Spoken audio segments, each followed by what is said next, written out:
నమస్కారం, నా పేరు బాలా. బీసీఎన్ న్యూస్ కి స్వాగతం. ముందుగా ముఖ్య అంశాలు. దేశంలో జమిలీ ఎన్నికలు మంచిదేనన్న కేంద్ర సహాయ మంత్రి పెమ్మసాని చంద్రశేఖర్. త్వరలోనే పార్లమెంట్లో బిల్లు ప్రవేశపెట్టనున్నట్లు స్పష్టం. కుడా చైర్మన్ గా తుమ్మల రామస్వామి బాధ్యతలు. అంగరంగ వైభవంగా జరిగిన పదవీ స్వీకరణ మహోత్సవం.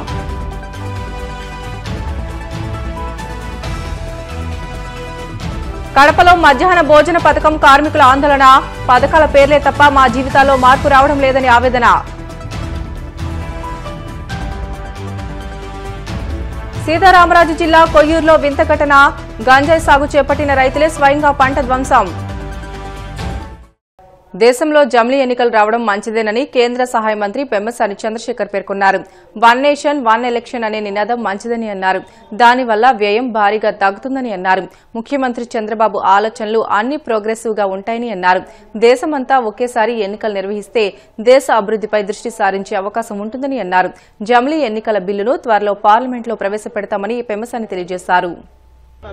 అన్న నందమూరి తారక రామారావు గారు వారి విగ్రహాన్ని ఎక్కడ అయినా ఎన్నిసార్లు అయినా సరే ఇలా ఆవిష్కరించుకోవటం అనేది వీధి వీధిలో నీతి నిజాయితీ పేద ప్రజల కోసం పాటుపడే ప్రభుత్వాన్ని గుర్తు చేసేటువంటి పరిస్థితి. ఈరోజు తుళ్ళూరు ప్రాంత ప్రజలు చూస్తూ ఉంటే మళ్ళీ ఒక పండగ వాతావరణం, ఒక ఎలక్షన్ వచ్చిన మూడులో ఉంది. జనరల్గా వితిన్ 6 monthsలో ఇంత పండగ వాతావరణం అనేది రేరు. అంత ఆనందంగా ఉన్నారు ప్రజలు. ఇలా అన్నగారి విగ్రహాలు కానీ ఆయన పుట్టినరోజులు కానీ చేసుకోవడం మనసుకు చాలా ఆనందంగా ఉంటుంది. మీకు తెలుసు, అమరావతి గత 5 సంవత్సరాలు తీసుకుంటే బీడు పట్ల భూములు, ముళ్ళు పెరిగిన చెట్లు, రోడ్లు గుంతలు పడ్డ రోడ్లు, ఈ విధంగా చెదిరిన కళలు. అలాంటి అమరావతి ఈరోజు అద్భుతమైనటువంటి రోడ్లు, ఆగిపోయిన కట్టడాలన్నీ మళ్ళీ ముందుకు వెళ్ళటం, 15,000 కోట్ల రూపాయలు, ఇవన్నీ చంద్రబాబు గారు పట్టుదల. ఈ అమరావతి నగరాన్ని తెలుగువారు గర్వపడే విధంగా, ప్రపంచం అంతా మన వైపు చూసే విధంగా చేయాలనేటువంటి ఆయన సంకల్ప బలం ఈరోజు 15,000 కోట్ల రూపాయలు తీసుకురావటం కానీ, లేకపోతే ఇవన్నీ ముందుకు వెళ్ళేటువంటి పరిస్థితి, పండగ వాతావరణం, అన్ని వర్గాల ప్రజలు అందరికీ పనులు దొరకటం కానీ చాలా ఆనందంగా ఉంది ఈరోజు. Thank you. అమరజీవి పొట్టి శ్రీరాములు త్యాగం చిరస్మరణీయమని రాష్ట్ర సాంఘిక సంక్షేమ శాఖ మంత్రి డాక్టర్ డోలా శ్రీ బాల వీరాంజనేయ స్వామి అన్నారు. ఆయన పోరాటాన్ని యువత స్ఫూర్తిగా తీసుకోవాలని సూచించారు. పొట్టి శ్రీరాములు వర్ధంతి సందర్భంగా కలెక్టర్ తమీం అన్సారియా కలిసి మంత్రి పూలమాలలు వేసి నివాళులు అర్పించారు. పొట్టి శ్రీరాములు ఆత్మార్పణతో మద్రాసు నుంచి విడిపోయి ఆంధ్ర రాష్ట్రం ఏర్పాటైందని అన్నారు.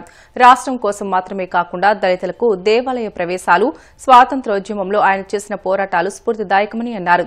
తెలుగువారు అభివృద్ది చెందాలని, ప్రత్యేక గుర్తింపు ఉండాలన్న శ్రీరాముల ఆశయ సాధన దిశగా ముఖ్యమంత్రి చంద్రబాబు నాయుడు నేతృత్వంలోని ప్రభుత్వం ముందుకు సాగుతుందని అన్నారు.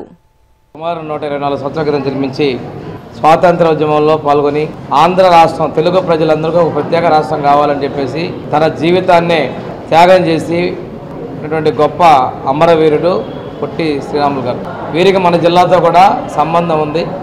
అత్తగారు మేనమామ ఊళ్ళో మారెళ్ళ. ఈ ప్రాంతంలో కూడా వారు సమాజ సేవ చేస్తూ ఆసుపత్రిని కూడా నిర్మించారు. దాంతోపాటు 1946లో నెల్లూరు జిల్లాలో హరిజనులకి, అంటే దళితులకి ఆలయ ప్రవేశం కావాలని చెప్పి వేణుగోపాల స్వామి ఆలయంలోకి ఎస్సీల ప్రవేశం కోసం వారు నిరాహార దీక్ష చేసి ప్రత్యేకంగా ఉత్తర్వులు ఇప్పించి వారానికి ఒకరోజు దళితులకి ఆలయ ప్రవేశం కోసం సాధించినటువంటి సామాజిక ఉద్యమ నాయకులు. అంతేకాకుండా తెలుగు ప్రజల కోసం ప్రత్యేక రాష్ట్రం కావాలని చెప్పేసి వారు 58 రోజులు ఆమరణ నిరాహార దీక్ష చేసి తన ప్రాణాన్ని త్యజించినటువంటి ఆత్మార్పణ చేసిన దినాన్ని మన ప్రీతం ముఖ్యమంత్రి నారా చంద్రబాబు నాయుడు గారు రాష్ట్ర వ్యాప్తంగా అధికారికంగా ఆత్మార్పణ దినోత్సవంగా ప్రకటించి కార్యక్రమాలకి నిర్వహించే విధంగా ఉత్తర్వులు ఇవ్వడం చాలా సంతోషం. వారి యొక్క సేవలకి మనం గమనిస్తూ భవిష్యత్తు గుర్తుపెట్టే విధంగా నివాళులు అర్పిస్తున్నాం కూడా తెలియజేసుకుంటూ, వారి సాధనతో ఆ రోజున ప్రాణత్యాగం చేసిన తర్వాత నెహ్రూ గారు కర్నూలు కేంద్రంగా ఆంధ్ర రాష్ట్రాన్ని ప్రకటిస్తే నవంబర్ 1 అక్టోబర్ 1 ఆంధ్ర రాష్ట్రం ఏర్పడడం జరిగింది. ఆ తర్వాత క్రమంలో నిజాం కూడా కలవటం, ఆంధ్రప్రదేశ్ రాష్ట్రం ఏర్పడటం, ఆ తర్వాత క్రమంలో రాజధానితో కూడా తెలంగాణ మనతో నుంచి విడిపోవటం, ఇవన్నీ మనం గమనించుకున్నాం. ఏది ఏమైనప్పటికీ కూడా మద్రాసు నుంచి తెలుగు రాష్ట్రాన్ని సాధించినటువంటి గొప్ప నాయకుడి త్యాగాన్ని మనం స్మరించుకోవాలని భావితరాలకు స్ఫూర్తి. ఈరోజు అమరజీవి శ్రీ పొట్టి శ్రీరాములు గారి వర్ధంతి సందర్భంగా ఆత్మార్పణ దినోత్సవంగా జరుపుకుంటున్నాము. దానికి ఇక్కడ ఒంగోలు టౌన్లో ఆయన విగ్రహానికి నివాళి అర్పించడం జరిగింది. ఈరోజు ఆయన మన దేశం కోసం, రాష్ట్రం కోసం చేసిన సేవల్ని, త్యాగాల్ని స్మరించుకుంటూ ఆయన జీవితాన్ని ఒక స్ఫూర్తిగా, ఆదర్శంగా మనం ప్రతి ఒక్కరు కూడా తీసుకుంటూ ముందుకు వెళ్ళాలని. Kakinada urban development authority chairman గా నియమితులైన తుమ్మల రామస్వామి పదవి బాధ్యత స్వీకరణ మహోత్సవం ఆదివారం కాకినాడ ఆర్టీఓ ఆఫీస్ ఎన్ఎఫ్సీఎల్ రోడ్లోని కుడా కార్యాలయం వద్ద ఘనంగా జరిగింది. ఈ కార్యక్రమానికి రాష్ట మంత్రి కందుల దుర్గేష్, ఎమ్మెల్సీ యనమల రామకృష్ణుడు, కాకినాడ ఎంపీ తంగెళ్ల ఉదయ శ్రీనివాస్, కాకినాడ పట్టణం, కాకినాడ రూరల్, జగ్గంపేట, ప్రతిపాడు, అనపర్తి శాసనసభ్యులు వనమాడి కొండబాబు, పంతం నానాజీ, జ్యోతుల నెహ్రూ, వరుపుల సత్యప్రభ, నల్లమిల్లి రామకృష్ణారెడ్డి, రాష్ట టిడ్కో చైర్మన్ వేములపల్లి అజయ్, రాష్ట పౌర సరఫరాల చైర్మన్ తోటా సుధీర్, ఇతర కూటమి ప్రజా ప్రతినిధులు ముఖ్య అతిథులుగా హాజరై తుమ్మల రామస్వామికి శుభాకాంక్షలు, అభినందనలు తెలియజేశారు. అనంతరం తుమ్మల రామస్వామి మాట్లాడుతూ Kakinada urban development authority chairperson గా కూడా అభివృద్ధికి చిత్తశుద్దితో కృషి చేస్తానని స్పష్టం చేశారు. పరిసర ప్రాంతాలను కూడా అంతే సుందరంగా తయారు చేయడం, అద్భుతమైనటువంటి సముద్ర తీరం ఉండటం, ఆ సముద్ర తీరం పొడవునా కూడా అనేక పర్యాటక కార్యక్రమాలను నిర్వహించేటువంటి అవకాశం ఉన్నటువంటి నేపథ్యంలో తప్పనిసరిగా పర్యాటక శాఖ మంత్రిగా నేను సైతం మిత్రులు నానాజీ గారికి, అదేవిధంగా బాబు గారికి, పార్లమెంట్ సభ్యులు శ్రీ ఉదయ శ్రీనివాస్ గారికి, కాకినాడ సిటీ శాసనసభ్యులు వనమాడి వెంకటేశ్వరరావు గారికి సంపూర్ణంగా సహకరించి కాకినాడని ప్రజలందరూ కూడా ఎంత ఇష్టపడతారో దానికి మరింత సుందరంగా తయారు చేయడానికి కృషి చేస్తామనేటువంటి బాధను తెలియజేసుకుంటూ ముఖ్యంగా తుమ్మల బాబుని ప్రత్యేకంగా అభినందిస్తున్నాను. పవన్ కళ్యాణ్ గారు డిప్యూటీ సీఎం గా ఉన్నటువంటి సందర్భంలో Kakinada urban development authority chairman కావడం మరొకసారి తెలియజేసుకుంటూ ఎంతో కాలంగా ఇక్కడ ఈ ప్రాంత ప్రజలు ఎదురు చూస్తున్నటువంటి అవకాశం ఇవాళ తుమ్మలబాబు గారికి వచ్చింది. 2009 నుంచి కూడా తుమ్మలబాబు గారి పార్టీకి నిరంతర సేవ చేస్తూనే ఉన్నారు. మొన్న 14లో ఓడిపోయినప్పుడు కూడా 5 సంవత్సరాలు నిరంతర సేవ చేశారు. గత 6 నెలలు కూడా ఆయన సీట్ రాకపోయినప్పటికీ కూడా గత 6 నెలలుగా కూడా పార్టీ ఇన్ఛార్జ్ ఆయనే ఉండి పార్టీ నడిపించి ఇవాళ జనసేన పార్టీని ముందుకు నడిపించిన ఈ స్థాయికి తీసుకొచ్చినందుకు వారి కృతజ్ఞతలు తెలియజేస్తా ఉన్నాను. అలాగే వారి సేవలు గుర్తించి ఇంతకాలానికి జనసేన పార్టీ అంటే పనిచేసిన వాళ్ళు గుర్తిస్తుంది అన్నదానికి ఎందుకంటే ఆస్కారం చూపించారు బాబు గారు కూడా. ఈ కుడాలో సుమారు 21 మండలాలు ఉన్నాయి, 350 గ్రామాలు ఉన్నాయి. కాకినాడ జిల్లా పరిధిలో ఉన్నటువంటి ఏరియా కాకుండా అటు తాళరేవు మండలం కానీ, కాజులూరు మండలంలో, అలాగే పెదపూడి మండలం కూడా ఈ కుడా పరిధిలో ఉండటం జరిగింది. ఎవరైతే ఇక్కడ శాసనసభ్యులు ఉన్నారో వారితో వారి యొక్క సలహా మేరకు, వారి యొక్క సూచనల మేరకు వారికి నియోజకవర్గ అభివృద్ధి కోసం కుడా నుంచి ఏదైతే నిధులు కేటాయిస్తామో వారు అడిగిన పనికి వారి నియోజకవర్గాల అభివృద్ధికి కూడా సాయశక్తిలో పనిచేయటమే కాకుండా మరి ఎట్టి పరిస్థితుల్లో ఈ పదవి నాకు అప్పచెప్పేటప్పుడు ఒక నీతి కోసం, ఒక నిజాయితీ కోసం పనిచేసేటువంటి ఈ రాష్ట్ర ఉప ముఖ్యమంత్రి వర్యులు ఒకటే చెప్పారు, మనం దీన్ని ఒక నీతిగా చేయాలి, ఒక ఆదర్శంగా పనిచేయాలని చెప్పడం జరిగింది. ఏదైతే పవన్ కళ్యాణ్ గారు ఈ రాష్ట్రంలో ఒక నీతి కోసం, ఒక నిజాయితీ కోసం మరి పనిచేస్తూ ఉన్నారో వారి యొక్క అడుగు జాడల్లో వారి యొక్క సిద్ధాంతాన్ని నమ్మేటువంటి ఒక జన సైనికుడిగా అదే రీతిలో నేను కూడా పనిచేస్తానని మీ అందరి సమక్షంలో ఈరోజు తెలియజేస్తా ఉన్నా. ధనుర్మాసం సందర్భంగా తిరుపతి జిల్లా గూడూరు పట్టణంలోని వైష్ణవ దేవాలయాల్లో తిరుప్పవై కార్యక్రమాన్ని సాంప్రదాయబద్దంగా నిర్వహించారు. ధనుర్మాసాన్ని పురస్కరించుకుని వైష్ణవ దేవాలయాల్లో సుప్రభాత సేవ బదులు తిరుప్పవై కార్యక్రమాన్ని నిర్వహించడం ఆనవాయితీగా వస్తోంది. ఈ క్రమంలో సోమవారం పట్టణంలోని శ్రీదేవి భూదేవి సమేత చెన్నకేశవ స్వామి దేవస్థానంలో తిరుప్పవై కార్యక్రమాన్ని భక్తి శ్రద్దలతో నిర్వహించారు. ప్రధానంగా మహిళా భక్తులు వేకుజామున దేవాలయానికి చేరుకుని తిరుప్పవై కార్యక్రమంలో పాల్గొని స్వామిని దర్శించుకుని తీర్థ ప్రసాదాలు స్వీకరించారు.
ప్రభుత్వాలు మారినప్పుడల్లా మధ్యాహ్న భోజన పథకాలకు పేర్లు మారుతున్నాయే తప్ప కార్మికుల జీవితాల్లో మార్పులు రావడం లేదని ఏపీ మధ్యాహ్న భోజనం యూనియన్ రాష్ట అధ్యక్షురాలు స్రవంతి ఆవేదన వ్యక్తం చేశారు.